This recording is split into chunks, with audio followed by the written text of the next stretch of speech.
Minsan po mga kapatid, aminin man natin ito at hindi, kampante tayo sa lahat po ng bagay. Na parang okay lang ang lahat at wala na po tayong dapat ikabahala o ipag-alala. We take it for granted as if na-secure na ang lahat ng bagay para po sa atin. Kaya hindi naman po natin pinapahalaga ng lahat ng ginagawa po natin. Ginagawa natin sa Diyos, sa buhay natin, sa kapwa natin, maging sa sarili natin, maging sa lahat ng ginagawa po natin. Dahil wala naman po tayong nakikitang urgency na pwedeng mangyari. Kaya complacent po ang marami po sa atin. Paano kung ganito ang dumating? Nakahanda ka ba? Kapag sinabi ng mga tao, tiwasay at panatag ang lahat, biglang darating ang sakuna. Mag-isip po tayo. Kung tiwasay at panatag ang lahat gaya ng sinasabi po nila, ano dapat nating ikabahala at ipag-alala? Tiwasay naman pala't panatag ang lahat. Doon po kasi sila nakatingin. Pero hindi nila inisip kung anong ang pwedeng mangyari sa darating. Ano po ba nangyari? 1 Corinthians 10. Nangyari ito sa kanila bilang babala sa iba at nasulat upang turuan tayong mga inabot ng huling panahon. Kaya nga mag-ingat ang sinumang nag-aakalang siya'y nakatayo, baka siya mabuwal. Nangyari yon sa kanila para daw po palalahanan tayo na huwag tayong maging kampante at matulad sa kanila. Ibig sabihin kapatid, huwag nating isipin na matatag na tayo sa ating kalagayan. Sa ating pananampalataya, sa ating paglilingkod, maging sa ating pong mga ginagawa, dahil pwede pong biglang may mangyari na hindi po natin inaasahan. Marami po kasing pwedeng dumating sa buhay natin unexpectedly. Kaya minsan nasusurprise tayo sapagkat we don't expect na pwede pala yung dumating at mangyari. Na parang kung iniisip natin mga kapatid na hindi po tayo mabubuwal, doon tayo nanganganib na baka mabuwal. Kung iniisip natin na hindi tayo magkakamali, doon lalo tayong pwedeng magkamali. At kung iniisip natin na hindi tayo matutukso, lalo daw po tayong mag-ingat dahil baka doon tayo matukso.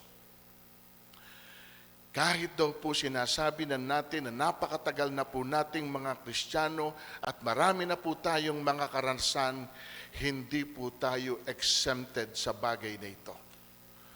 Bakit ko po ito binabanggit sa inyo?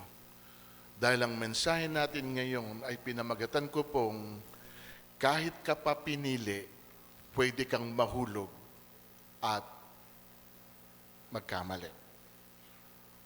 Read it together. Kahit ka pa pinili, pwede ka pa ring mahulog at magkamali. Amen? Do you agree with me? Okay. Ang pag-usapan po natin ngayong umaga si Samson na pinili ng Diyos. At tingnan po natin kung ano po yung kanyang mga pagkakamali na nagawa. Saan siya nagkulang? Bakit nangyari yon sa kanya na parang pinabayaan siya ng Diyos? So that through his experience, mga kapatid, hindi po ito mangyari sa atin. Number one, na pagkakamali ni Samson, ito po, mahalaga sa kanya yung damdamin niya, hindi yung assignment po niya. Kaya't sinabi sa kanya ni Delilah, ang sabi mo'y mahal mo ako. Hindi pala totoo. 3 beses mo na akong niloloko, bakit ayaw mong sabihin sa akin ang lihim ng iyong lakas? Ano po sabi ni Delilah? 3 beses mo na akong niloloko. So meaning, nagsisinungaling si Samson kay Delilah. Bakit po? Dahil ayaw nga po niyang sabihin ito kay Delilah kung ano po yung totoo. Bakit? Kasi una, hindi naman siya nagtitiwala kay Delilah. Palestina to At alam po ni Samson kung ano ang gustong mangyari ni Delilah. Tama po ba? Alam po niya yon. Pero tingnan niyo po kahit alam niya, pero bakit sinabi pa rin niya yung totoo? Alam niya kung ano ang intensyon ni Delilah Kaya yun ang inuukulkil sa kanya araw-araw. Pero kahit alam niya kung ano yung totoo at yung intensyon, bakit po sinabi pa rin niya yung totoo? Hindi niyo po napansin? Sabi ni Delilah, sabi mo, mahal mo ako, damdamin. Amen? Hindi pala. Kasi ayaw mo sabihin ng totoo, ang sikreto ng lakas mo. Ano nangyari? Dahil doon, napilitan si Samson na sabihin ng, sa tingin nyo, anong nanaig? Yung assignment o yung damdamin niya? Yung damdamin. Amen? Tinan nyo po. Kaya't sinabi sa kanya, sabi mo, mahal mo ako, hindi pala totoo. Araw-araw ay yun ang inuukil-kil niya kay Samson. Hanggang sa mainis ito. Verse 17. Kaya sinabi na niya ang totoo. Church, listen. Listen. Ang malaking damage ay hindi po yung kasinungalingan ng iba. Kung hindi yung kasinungalingan natin sa ating mga sarili. Feelings is misleading. Feelings change o changes. Mandaraya ang damdamin, nagbabago ang damdamin. Amen? Ibibigay mo ba ang sarili mo sa kanila because you are in love? Pati kinabukasan mo, itataya mo dahil mahal mo siya? Kahit alam mo na niloloko ka niya at ginagamit ka lang niya?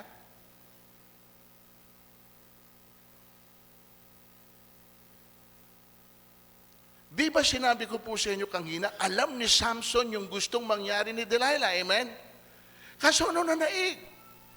Yung damdamin po niya.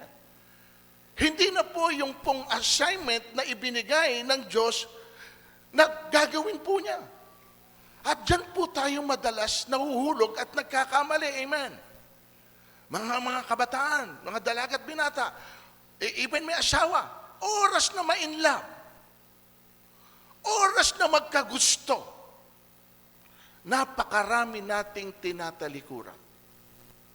Yung may pamilya, pagka merong nadalang tukso, iiwanan ng pamilya. Yung mga manggagawa natin sa iglesia, oras na ma-in love, iiwanan ng ministry. Kahit po meron silang tungkulin sa Diyos. Iiwanan po ang lahat, masunod lang niya ang kanyang damdamin. Marami na pong ganyang nangyari sa iglesia. Yung iba sabi nila, naging maayos naman ang buhay nila. Pero mostly, hindi po sila naging masaya. Kasi meron po silang tinalikuran na tungkulin. Hindi sa tao, kundi sa Diyos. Yun yung isang pagkakamali ni Samson. Pangalawa na naging pagkakamali niya, yung pagnanasa niya kay Delilah, higit sa pagnanasa niya sa Diyos. Kaya sinabi niya ang totoo, alam mo, mula ng pagkabatay, itinalaga na ako sa Diyos. Kahit kailan hindi pa nasayaran ng paggupit ang aking buhok, kaya pag naputol ang aking buhok, hihina ako tulad ng karaniwang tao. Mga kapatid, alam po ni Samson na pinili siya ng Diyos at itinilaga siya ng Diyos. Pero binaliwala po niya ang lahat ng iyon. Mapagbigyan lang po niya yung pagnanasa po ng kanyang katawan para kay Delilah. Ang tawag po natin dito ay idolatry. Yung pahalagahan mo ang iba higit kaysa Diyos. Sinong priority mo? Nasaan ang devotion mo? Kanino ang atensyon mo? That can be your idols. Samson chasing women rather than pursuing God. Work over worship is an idol. Kaya mong gumising ng maaga para mag-jogging at pumunta sa gym, pero hindi mo kayang gumising ng maaga para ka manalangin. Si Samson, mga kapatid, binasa ko po yung istorya, hindi mo mababasa na siya po ay nanalangin. Iisang beses lang halos siyang nanalangin. At kailan po siya nanalangin? Tingnan niyo po, kailan siya nanalangin. At nanalangin si Samson, Yahweh, mahabag kayo sa akin, isinasamo kung minsan pa ninyo akong palakasin upang sa pagkakataong ito'y makaganti ako sa mga Pilisteo sa pagdukit nila sa aking mata. Kailan siya nanalangin? Mga kapatid, isipin nyo, chosen by God, isang beses lang nanalangin. Yan po ang dahilan ng kanyang pagbaksak. Yun po yung malaki niyang nagawang pagkakamali, na hindi na po niya namalayan na nilayuan na po siya ng Diyos. At nanalangin lang po siya nung mawala na po siya ng lakas. Nanalangin siya sa Diyos nang hindi na po siya makakita na nakatali ng kanyang kamay at paa.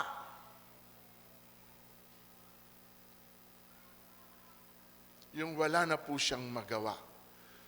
Doon po niya naalala na kailangan niya ng tulong at doon lang po siya tumawag sa atin pong Panginoon. Natatandaan niyo po ba sa Mount of Gethsemane, nung ang Panginoon ay malapit na pong i-deliver para po mamatay sa krus, may kasama siyang 3 disciple, right? At binalikan po niya yung 3. Ano po ang nadatnan niya?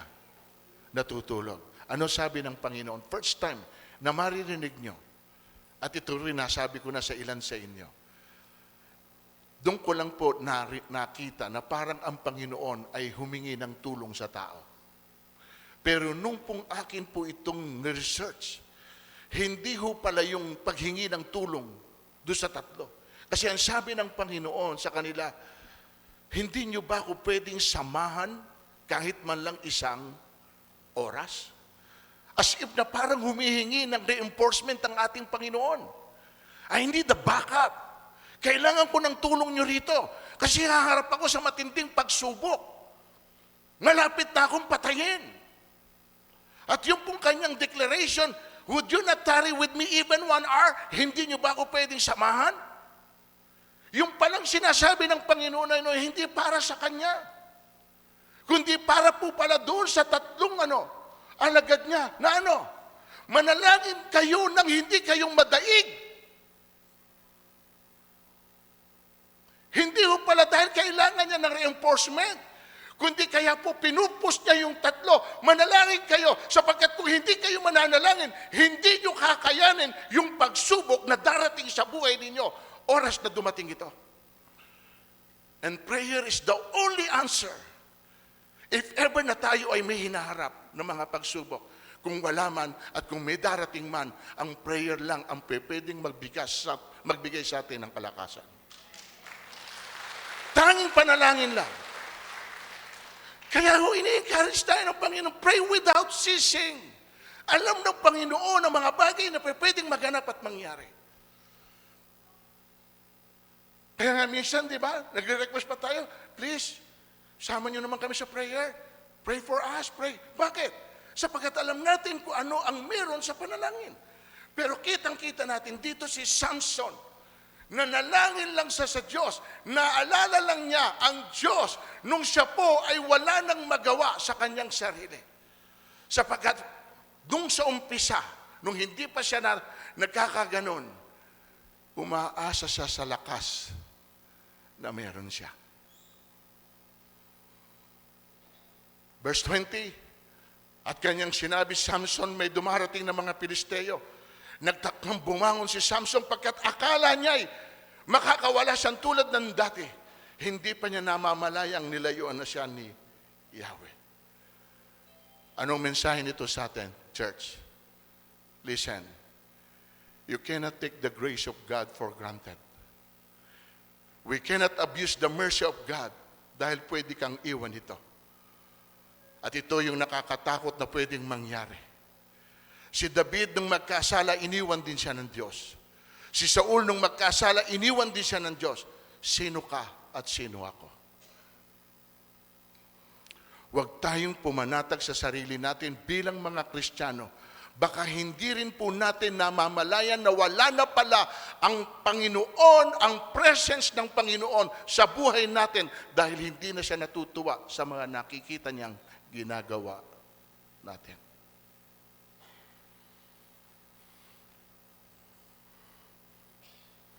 Kung meron pong isang pinangmasakit na maranasan, ay yung kang iwanan. Ang pinag-uusapan lang natin dito ay yung tao lang na pinagtiwalaan mo at minahal. Kaibigan mo man na iwanan ka na wala kang nakikitang malalim na dahilan, tiyak ako masasaktan ka. Lalo na po yung minahal mo sa buhay, na ibinigay mo ang buhay mo sa kanila at bigla kang iniwanan. For whatever reason, masasaktan ka. Pero ang pinakamasakit na tumalikod sa iyo ay ang Panginoon. Kasi ang tao, sabi nga ng Panginoon, hindi ba? Itong word, Isaiah 49:15, malilimot ba ng isang ina ang kanyang bungsong anak? Kung meron man lumimot sa iyo, ako na yung Diyos ay hindi lilimot sa iyo kahit na sandali. Amen? Plus, ito pa yung kanyang ipinrames. Hindi kita iiwan, hindi kita pababayaan. Pero mga kapatid, totoo yun eh. Pero hindi natin pwedeng abusuhin yung kabutihan at yung kahabagan ito ng Diyos. Sapagkat meron din tayong verse na pwedeng gamitin dyan sa Hosea chapter 13 na sinabi ng Panginoon, wala na akong natitirang awa sa kanila. So dumarating din ang Panginoon dun sa sukdulan. A compassionate and a merciful God. Bakit niya ginunaw ang daigdig? Nung makita na sobra na, sabi niya, sobra na ang kasamaan ng tao. Sobra na, ibig sabihin, umabot na doon sa kanyang panuntunan. So wag natin po itong baliwalain. Tingnan nyo, hindi niya namalayan.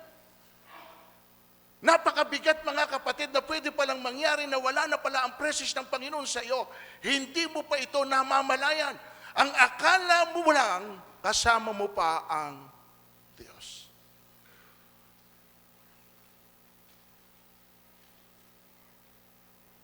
Diba, haling iwan ka na ng lahat. Huwag ka lang iwan ng Diyos. Amen. Sapagkat kapag kasama mo ang Diyos, maging yung nawala, kaya niyang ibalik sa iyo. Pero kapag ang Diyos ang wala, mawawala ang lahat, wala na pong pwede pong magbalik pa. Pangatlong dahilan ng pagkakamali ni Samson, yung lakas niya, ginamit niya sa sarili niya at hindi sa layunin ng Diyos. Kung maipanganak mo na siya, huwag mong puputulan ng buhok, pagkat mula pa sa kanyang pagsilang ay itinalaga na siya ng Diyos. Itinalaga na siya ang magsisimulang magligtas sa Israel mula sa mga Pelisteo.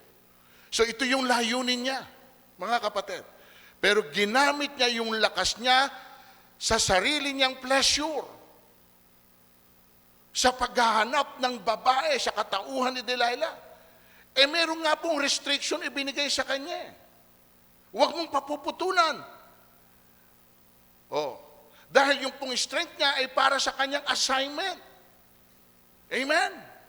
Yun po yun. Kaya pinreserve ng Panginoon siya ron. For that assignment, hindi para hanapin niya si Delilah kung nasaan. Mensahe, kapag ginamit mo yung kakayahan na ibinigay ng Diyos sa iyo for your own pleasure and privilege, hindi ka papaboran ng Diyos. At hindi mo rin pakikinabangan, mga kapatid, yung bagay na ibinigay na yun sa iyo. Wala na siyang nagawa. Nung siya po ay natalian na, nung dinukit ng kanyang mata, may tali na ang kanyang paa, ano po? Iniwanan na siya ng Diyos. Nagamit pa ba niya yung lakas na ibinigay sa kanya? Wala na. Amen. So remember this, God bless us to be a blessing. Amen.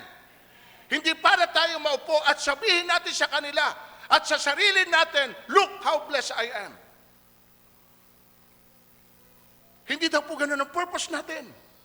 Neither ang Panginoon na kaya pinagpapala tayo ay para sabihin natin, look, nakahigit ako sa iyo. Mas maganda ang buhay ko kumpara sa iyo. And here I am right now. Look at me. Hindi ko ganun ang purpose. Ang purpose ng Panginoon, mga kapatid, ay para daw tayo, maging pagpapala. Amen? Basahin niyo po ang istorya ni Samson. Wala kayong makikita na may sumama kay Samson. Wala rin kayong mababasa na may umiyak nung mamatay si Samson. Dahil wala siyang naging kaibigan. Hindi po siya naging pagpapala sa iba dahil sarili lang niya iniisip niya. O ngayon, tanungin natin ang ating mga sarili. Have I touched somebody? Have I blessed somebody? Kung wala tayong kapwa na naabot o napagpala, sa tingin nyo kapag namatay tayo, baka po wala rin makipaglibing sa atin. Amen? Walang umiiyak para sa atin. Dahil wala po tayong naging kaibigan. Maging sa church, hindi natin kilala yung katabi nating kapatiran. Dahil pinili lang natin na mag-isa po tayo. Pagkatapos ng samba, uwi na tayo. Wala man lang tayong nakausap. Wala man lang tayong binati. Are you a blessing? Ako ba? You have to look at yourself. Ako ba yung nagiging pagpapala?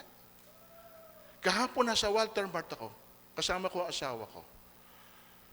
Dalakad-lakad kaming ganyan, naghahanap kami kung ano ang pwede namin kainin.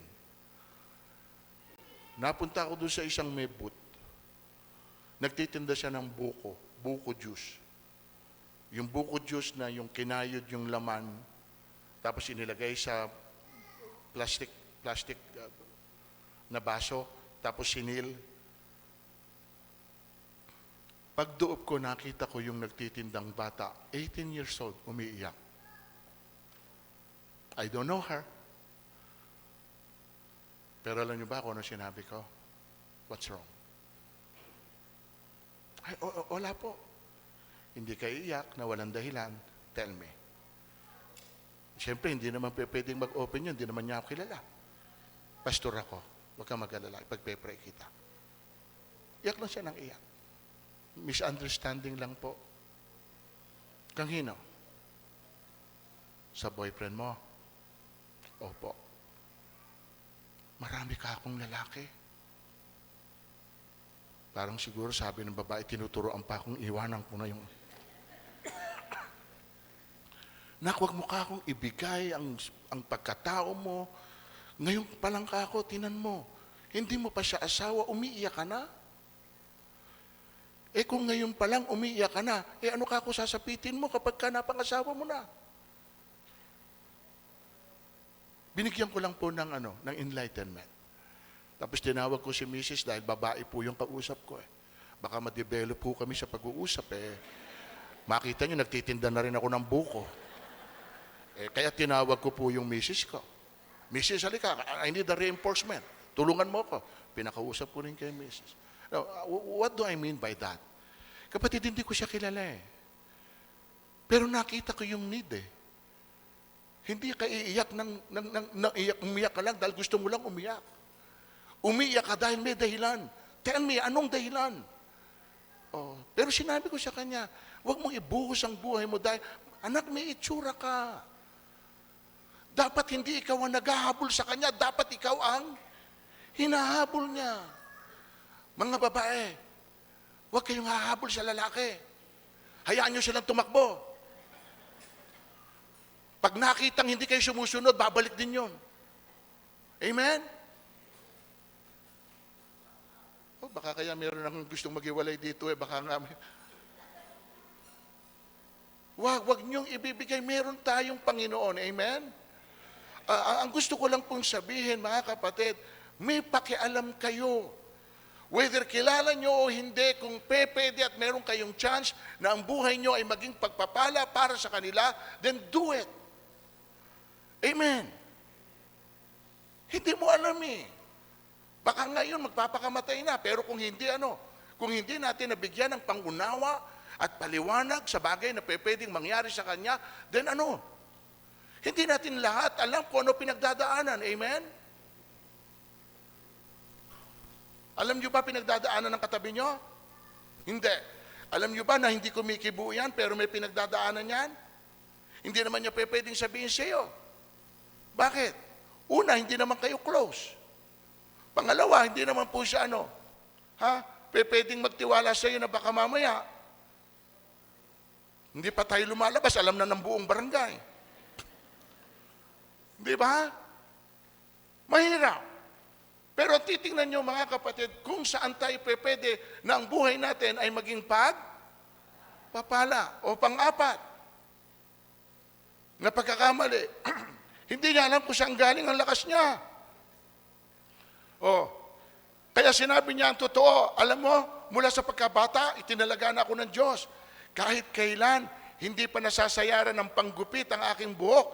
Kaya pag naputol ang aking buhok, hihina akong tulad ng karaniwang tao.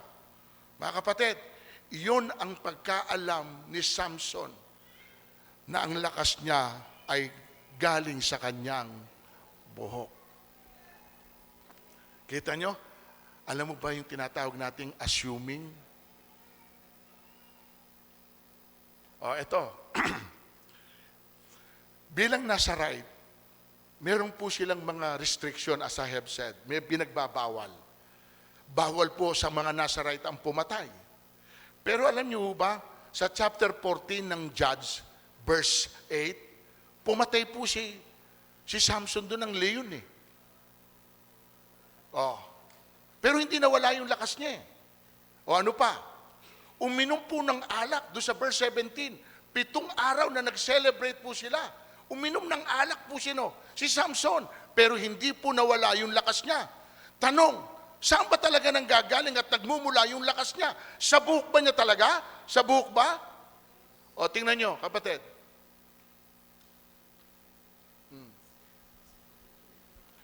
Pinalakas siya ng Espiritu ni Yahweh at niluray niya ang leon na para lamang isang bisirong kambing. Ngunit hindi niya ito ipinaalam sa kanyang mga magulang. Bawal nga eh.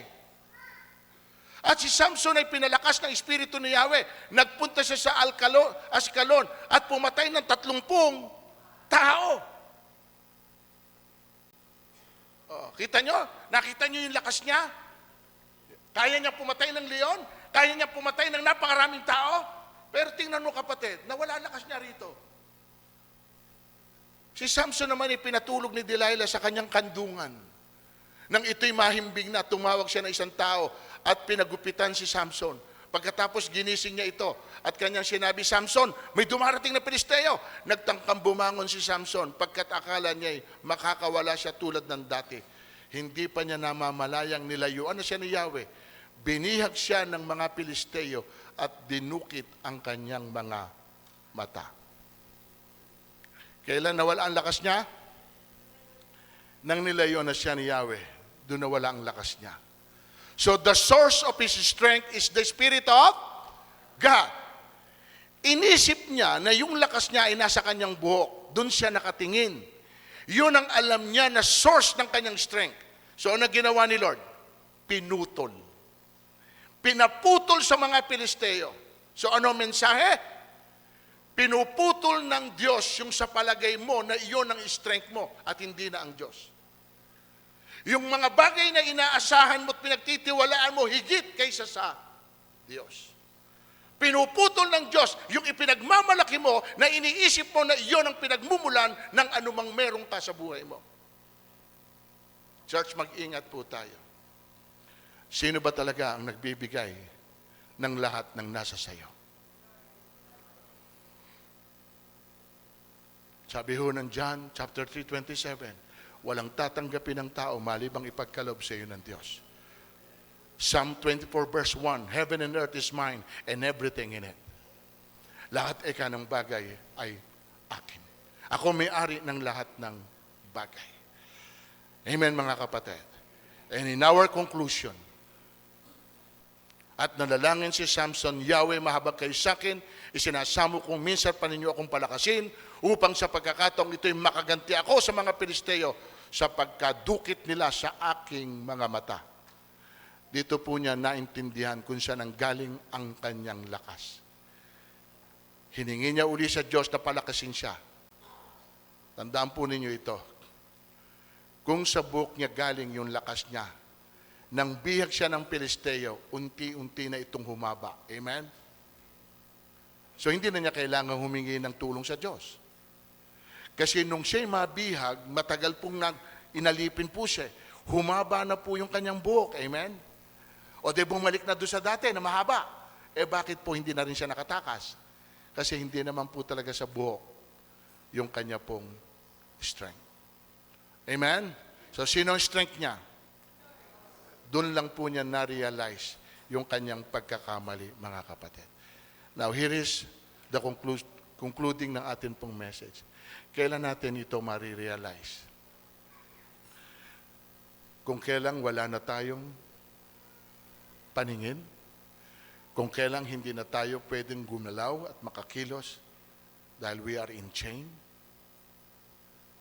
wala nang pagkakataon na masabi natin sa Panginoon, give me another chance. Kapatid, tayo lang po makasasagot nito. Hindi ko sinasabi na lahat ng gagawin natin perfecto. Lagi po tayong magkakamali. Pero ang mahalaga, meron pong isang Diyos na bago pa tayo magkamali, kaya po niya tayong gabayan.